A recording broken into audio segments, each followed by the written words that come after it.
दोस्तों welcome to sleepy classes. तो आज के प्रीमिक्स में जो हम आपके एमसीक्यूज डिस्कस करने जा रहे हैं वो आपके ज्योग्राफी से रिलेटेड है। तो आइए सबसे पहला क्वेश्चन देखते हैं। काफी सिंपल सा क्वेश्चन है। प्रतास आइलैंड्स के बारे में पूछा जा रहा है। यहाँ पे आपने रिसेंटली ही न्यूज में सुना होगा इनके बारे में। तो ये कहाँ लोकेटेड है? क्या ये आपके साउथ चाइना सी में है या फिर बेरिंग सी में है? इज इट ईस्ट सी और या फिर सी ऑफ अखॉस? काफी सिंपल सा क्वेश्चन है। वीडियो पॉज कीजिए, उस क्वेश्चन को आंसर करने की कोशिश कीजिए। बेसिकली ये आपका साउथ चाइना सी में है, ठीक है जी। तो जो आपके प्रतास आइलैंड्स हैं वो बेसिकली आपके northern part of South China Sea में है, under the jurisdiction of Republic of China Taiwan. Taiwan आपको पता ही है, ये भी आपका चाइना की जुरिस्डिक्शन के अंडर ही आता है और ये काफी क्लोज है to the China's mainland coast than that of island of Taiwan, ठीक है जी। यहाँ मैप में भी देख सकते हैं आपका ये प्रतास आइलैंड्स है, ये आपका हांगकांग है, ये आपका ताइवान है। इसके और भी नाम है जो आपको पता होने जरूरी है, जैसे कि दोंगशा आइलैंड्स या फिर तुंगशा आइलैंड्स।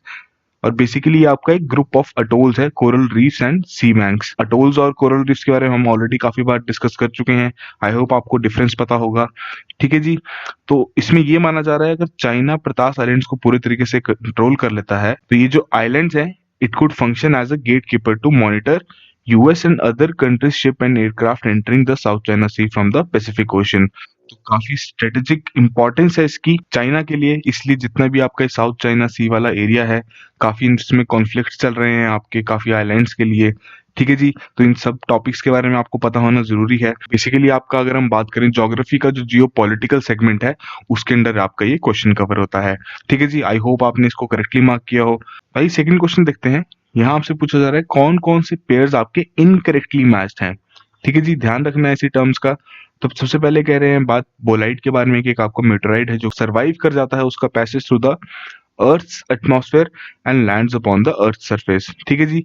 सेकंड में मेटेराइट के बारे में बात की जा रही है कि आपका एक स्मॉल पार्टिकल है फ्रॉम अ कॉमेट और एस्टेरॉइड जो कि सन के अराउंड ऑर्बिट कर रहा है। थर्ड में कॉमेट के बारे में बात की गई है, एक relatively small at times active एक ऑब्जेक्ट है जिसके जो आइसिस हैं that can vaporise in sunlight forming an atmosphere of dust and gases या sometimes a tail of dust and gases, ठीक है जी। अम्ब्रा के बारे में कि आपकी हाफ शेडो है that occurs when a light source is only partly covered by an object. तो अम्ब्रा के बारे में तो आज हमने डिस्कस भी किया है हमारे प्रीक्योर के लेक्चर में। आई होप आपने ये चीजें पढ़ी हो और काफी बेसिक से टॉपिक्स हैं ज्योग्राफी के, बहुत इजी है क्वेश्चन सॉल्व करना। वीडियो पॉज कीजिए, इस क्वेश्चन को आंसर करने की कोशिश कीजिए।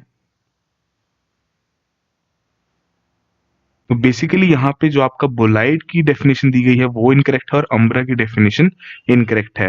अम्ब्रा की डेफिनेशन दी गई है वो बेसिकली आपकी पेनम्ब्रा की डेफिनेशन है, एक हाफ शेडो है that occurs when a light source is only partly covered by an object. जैसे कि जब आपका सोलर इक्लिप्स होता है मून सन को कवर करने की कोशिश करता है बट जब पार्टली ही कवर पाता है तो एक तरीके की जो हाफ शेडो आती है उसकी वजह से उसे हम पेनम्ब्रा कहते हैं, ठीक है जी। और अम्ब्रा के बारे में तो आज हमने पढ़ा ही है। एस्टेरॉइड के बारे में लिखा जा रहा है कि आपके एक relatively small inactive Rocky body है जो कि सन के अराउंड ऑर्बिट कर रही है। कॉमेट के बारे में बिल्कुल करेक्टली मेंशन था कि एक आपकी relatively small at times active object है whose ices can vaporise in sunlight जिसके चलते एक एटमॉस्फेयर क्रिएट होता है of dust and gases sometimes a tail of dust and gases, ठीक है जी। मेटेरॉइड के बारे में करेक्टली मेंशन था वहां पे। मेटियोर बेसिकली एक फिनोमिना है जिसके चलते जब आपका मेटेराइट अर्थ एटमॉस्फेयर में एंटर करता है और वेपराइज कर जाता है लाइक अ शूटिंग स्टार, ठीक है जी। मेटेराइट बेसिकली आपका मेटेराइट है जो कि सरवाइव कर जाता है अपना passage through the earth atmosphere and finally lands upon the earth surface. तो ये आपकी बोलाइट की डेफिनेशन नहीं, ये आपकी मेटेराइट की डेफिनेशन है, ठीक है जी। तो यहाँ पर आप सारी चीजें देखते हैं। बोलाइट बेसिकली आपका एक एक्सेप्शनली ब्राइट फायरवॉल है that ends up with the meteorite और एस्टेरॉइड एक्सप्लोडिंग, ठीक है जी। तो काफी सिंपल से टॉपिक्स थे, आपको इस तरीके के जो बेसिक्स हैं वो भी अपने कवर रखने हैं। यूपीएससी किसी भी तरीके से आपसे क्वेश्चन पूछ सकता है। आई होप आपको कुछ चीजें यहाँ क्लियर हुई हों। आइए थर्ड क्वेश्चन देखते हैं। बिल्कुल मैपिंग बेस्ड क्वेश्चन है। यहाँ से पूछा जा रहा है आपसे कि इनमें से कौन से आपके बॉर्डर शेयर करते हैं उज्बेकिस्तान के साथ। 7 ऑप्शंस दी गई हैं, काफी सिंपल सा क्वेश्चन है। कोड्स यहाँ मेंशन है, जैसे कि आपको एडवाइस किया गया था कि आप अपना जो वर्ल्ड मैप है उसको जहां पे भी आप स्टडी टेबल जहां पे भी आप पढ़ते हैं रेगुलरली वहां पर एक लगाइए और जैसे जैसे आप इवेंट्स के बारे में पढ़ते रहते हैं वैसे वैसे उनकी जो ज्योग्राफिकल लोकेशन है उनके बारे में भी पढ़ते रहिए। तो काफी सिंपल सा क्वेश्चन है। वीडियो पॉज कीजिए, इस क्वेश्चन को आंसर करने की कोशिश कीजिए। यहाँ पर आपकी कैस्पियन सी और रशिया के साथ वो बॉर्डर शेयर नहीं करता, ठीक है जी। आप मैप में भी देख सकते हैं, ये आपका उज्बेकिस्तान आ गया, ठीक है जी। रशिया आपका काफी दूर है यहाँ से, कहीं से भी बॉर्डर शेयर करने के कोई चांसेस नहीं है। और कैस्पियन सी भी का जो एरिया है वो बेसिकली आपका कजाकिस्तान, तुर्कमेनिस्तान, अजरबैजान और रशिया के साथ वो शेयर करते हैं, साथ साथ ईरान के साथ भी। ठीक है जी। तो रिसेंटली ही पहली वर्चुअल बायलैटरल समिट हुई है बिटवीन उज्बेकिस्तान एंड इंडिया, और जो मेन एम्फेसिस था इस बायलैटरल समिट का वो था on closer connectivity, culture and personal declaration of intent to start more Ayurvedic practitioners. ठीक है जी। कोविड के बारे में तो बात की ही गई है, क्योंकि आजकल जितनी भी आपकी बायलैटरल समिट्स या मीटिंग्स होती हैं उन सभी में ही कोविड से लड़ने के लिए डिस्कशंस तो की ही जाती हैं। जो भी इनकी स्ट्रेटेजिक टाइज हैं उनको और ज्यादा स्ट्रेंथन करने की बात की गई। तो इसमें आपके 9 MOU साइन हुए हैं, including solar energy, standardization of weights and measures, as well as police academics. And India is also hoping to work out on high impact community development projects in Uzbekistan. ठीक है जी। तो एक तरीके से अपनी soft power increase करने की कोशिश कर रहा है यहाँ इंडिया। तो आई होप आपने इस क्वेश्चन को करेक्टली मार्क किया हो, बिल्कुल ही आपका मैपिंग बेस्ड क्वेश्चन था। आइए आज का फोर्थ क्वेश्चन देखते हैं। तो रिसेंटली ही आपने एक टर्म के बारे में सुना होगा, लून। तो आपको बताना है कौन कौन सी स्टेटमेंट्स करेक्ट हैं इससे रिलेटेड। ठीक है जी। सबसे पहले कहा जा रहा है ये आपका मैन्युफैक्चर किया गया है गूगल द्वारा। सेकंड में कह रहे हैं ये जो बलून्स हैं they can reach up to 20 kilometre above the earth into the mesosphere. ठीक है जी। और थर्ड में कह रहे हैं ये जो बलून्स हैं बेसिकली जिन्हें लून कहा जा रहा है, these are powered by solar panels and are controlled by software on the ground. तीन स्टेटमेंट्स दी गई हैं। करंट अफेयर्स अगर आप फॉलो कर रहे हैं, काफी सिंपल क्वेश्चन है आपके लिए। वीडियो पॉज कीजिए, इस क्वेश्चन को आंसर करने की कोशिश कीजिए। यहाँ पर आपकी correct statements first and third है।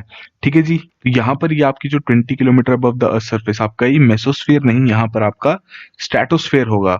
ठीक है जी। सो बेसिकली लून क्या है, एक हाई एल्टीट्यूड बलून्स हैं जो कि आपको इंटरनेट एक्सेस प्रोवाइड कर सकते हैं to the remote areas also. Basically एक तरीके की आपकी third layer of connectivity ecosystem है, जिसके चलते जो आपके प्लेसेस हैं विद मिनिमम रीच, वहां उन्हें हेल्प पहुंचाई जा सके ताकि वो कनेक्टिविटी रिसीव कर सकें with the rest of the world. ठीक है जी। तो ये जो आपके बलून्स हैं they can reach the stratosphere, और वहां से ही इंटरनेट कनेक्शंस प्रोवाइड किए जा सकते हैं उन रीजन्स को जो कि आपके अनसर्वेबल हैं। तो न्यूज में क्यों है कि रिसेंटली ही जो आपका जो लून है, जो ये इंटरनेट बीमिंग बलून है, बेसिकली उन्होंने नया फ्लाइट ड्यूरेशन रिकॉर्ड सेट किया है, लॉन्गेस्ट बलून फ्लाइट का इन स्ट्रेटोस्फेयर फॉर 312 डेज। इससे पहले जो हाईएस्ट रिकॉर्ड था for the longest balloon flight in the stratosphere वो आपका 223 डेज का था इन 2018-2019। सो मई 2019 में लून का जो आपका HPAL 703 बलून था, it took off from Puerto Rico और फाइनली लैंड किया है बाहा मेक्सिको में इन मार्च 2020 after taking one round of the planet. काफी इनोवेटिव स्टेप लिया गया है। सिंपल से थोड़े बहुत फैक्ट्स इससे रिलेटेड कि आपका ये मैन्युफैक्चर पहली बात अल्फाबेट द्वारा किया गया है जो कि गूगल की पेरेंट कंपनी है।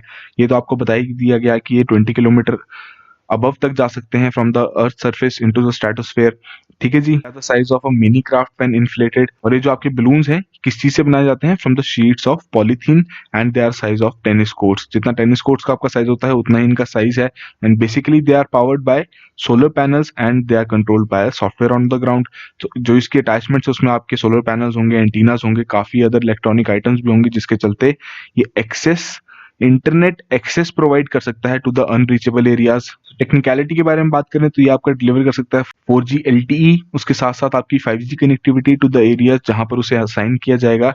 And it is capable of covering 200 times more areas than land cell towers. तो काफी हम कह सकते हैं एक सिग्निफिकेंट स्टेप है उन एरियाज के लिए जहां पर अभी तक इंटरनेट कनेक्टिविटी नहीं पहुंच पाई है। ठीक है जी। काफी इंटरेस्टिंग क्वेश्चन था ये। आई होप आपने इसे भी करेक्टली मार्क किया हो। तो आइए आज का फाइनली लास्ट क्वेश्चन देखते हैं। बहुत सिंपल क्वेश्चन है। 6 बार पोर्ट के बारे में आपसे पूछा जा रहा है, बहुत बार ये टॉपिक आपका डिस्कस हो चुका है। 2 स्टेटमेंट दी गई हैं, आपको बताना है कौन कौन सी करेक्ट हैं। सबसे पहली स्टेटमेंट बात कर रहे हैं आपका लोकेटेड है on the gulf of Oman. Second में कह रहे हैं ये आपका अकेला ओशियानिक पोर्ट है ईरान का। तो 2 स्टेटमेंट्स दी गई हैं, बिल्कुल बेसिक सी स्टेटमेंट्स भी हैं। तो वीडियो पॉज कीजिए, इस क्वेश्चन को आंसर करने की कोशिश कीजिए। यहाँ पर आपकी दोनों स्टेटमेंट्स बिल्कुल सही, करेक्टली मार्क्ड हैं। ठीक है जी। पहली ट्राइलेटरल वर्किंग ग्रुप मीटिंग हुई है between India, Iran and Uzbekistan, और टॉपिक था आपका किस तरीके से छाबर पोर्ट को जॉइंटली यूज किया जा सके। तो वर्चुअली ही कंडक्ट हुई थी। तो जितने भी पार्टिसिपेंट्स थे उन्होंने डिस्कशंस की किस तरीके से पोर्ट को यूज किया जा सकता है for trade, transit and enhanced regional connectivity. इस मीटिंग के दौरान काफी जो पोर्ट का सिग्निफिकेंट रोल है उसे भी डिस्कस किया गया, काफी उसको कंटेक्स्ट मिलेगा किस तरीके से ये ह्यूमैनिटेरियन असिस्टेंस डिलीवर करने में हेल्पफुल रहेगा ड्यूरिंग द कोविड-19 पेंडेमिक। और साथ साथ इंडिया ने प्रपोज किया टू होल्ड छावा day on the sidelines of the international maritime summit, जो कि शेड्यूल्ड है, जिसको इंडिया होस्ट करेगा इन जनवरी 2021। इसकी हिस्ट्री के बारे में बात करें, बेसिकली 2018 में इंडिया और ईरान ने एक एग्रीमेंट साइन किया था वर्थ 85 मिलियन यूएसडी डॉलर्स, जिसके चलते वो छावर पोर्ट की डेवलपमेंट करेंगे in the south eastern Iran. ये तो हमने स्टेटमेंट में कवर कर ही लिया कि आपके गल्फ ऑफ ओमान में है और एक ऑल्टरनेटिव रूट प्रोवाइड करता है for trade between India and Afghanistan.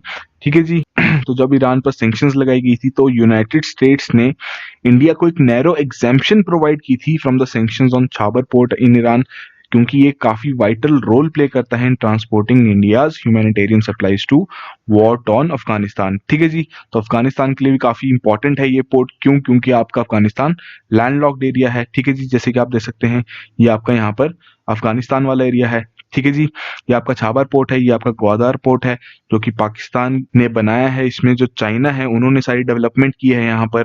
ठीक है जी। तो एक तरीके से हम कह सकते हैं जो आपका छाबर पोर्ट है वो ग्वादर पोर्ट को भी काउंटर करने में काफी हेल्पफुल रहेगा इंडिया के लिए। ठीक है जी। सो आज के हमारे ये बेसिक से 5 क्वेश्चन थे, बहुत ही इजी क्वेश्चन थे। आई होप आप में से सभी ने इसमें 5 आउट ऑफ 5 स्कोर किया हो, बट स्टिल जो भी आपका स्कोर रहा है कमेंट बॉक्स में जरूर मेंशन करिए।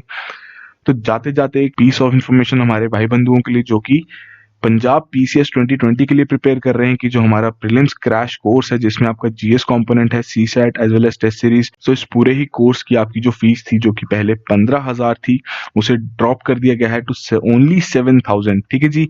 और ये आपका जो ऑफर है, जो डिस्काउंटेड प्राइस का ये जो ऑफर है, ये सिर्फ इसी वीक तक के लिए है। इससे रिलेटेड बाकी जितनी भी डिटेल्स आप हमारी वेबसाइट पे जाके चेक कर सकते हैं, या फिर हमारे ऑफिस के नंबर पे भी कॉल कर सकते हैं ड्यूरिंग वर्किंग आवर्स। ठीक है जी। तो इसी तरीके से रेगुलरली करंट अफेयर्स फॉलो करते रहिए। प्रीक्योर में जो भी हम टॉपिक्स पढ़ते हैं काफी इंपॉर्टेंट है आपके प्री पॉइंट ऑफ व्यू से। प्रीमिक्स में हम आपकी थोड़ी प्रैक्टिस करा लेते हैं कि आपको थोड़ा आइडिया लग जाए किस किस तरीके के क्वेश्चंस आपके प्रीलिम्स में आ सकते हैं। ठीक है जी। रेगुलरली प्रैक्टिस करते रहिए। जितनी आप प्रैक्टिस करेंगे उतनी ही ज्यादा आप चीजें रिटेन करेंगे और उतना ही अच्छा आपका स्कोर आएगा। So that will be all the very best.